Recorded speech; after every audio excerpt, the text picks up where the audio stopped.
Hello à tous, c'est Tutographisme, j'espère que vous allez bien. Aujourd'hui, une nouvelle vidéo, nouveau tuto. On se retrouve sur Photoshop et on va voir aujourd'hui comment zoomer avec un effet de loupe. C'est-à-dire que si maintenant vous prenez dans la vie réelle votre loupe et que vous passez au-dessus d'un texte, ceci va être agrandi et là on va reproduire la même chose sur une image.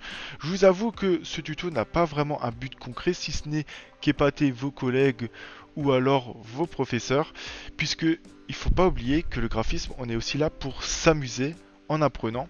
Et là aujourd'hui, on va tout simplement faire un petit tuto assez cool, assez sympa, assez tranquille. Donc sans plus tarder, on va venir commencer notre tuto. Moi j'ai déjà mon image de base. Donc dans un premier temps, je vais venir la dupliquer en faisant un CTRL-J. Ensuite, cette image là, on va l'agrandir.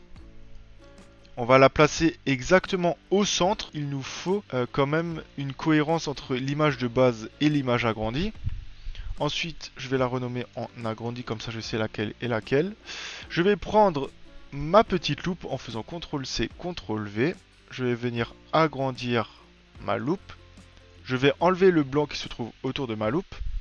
Ensuite, je vais sélectionner le cercle à l'intérieur de la loupe. Je vais venir créer un deuxième calque.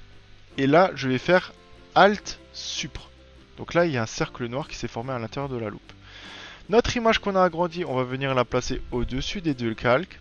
On va maintenir la touche Alt et on va essayer de placer le curseur entre le calque du cercle noir et la photo agrandie jusqu'à ce qu'il y ait un carré avec une flèche noire qui apparaisse. On va venir faire un clic gauche. Là, notre image s'est décalée un peu à droite, enfin notre calque plutôt.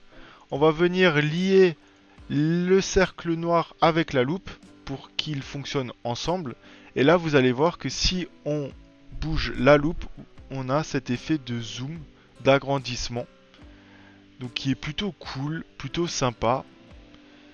Et que vous pouvez facilement reproduire avec n'importe quel type d'image ou quel que soit le texte.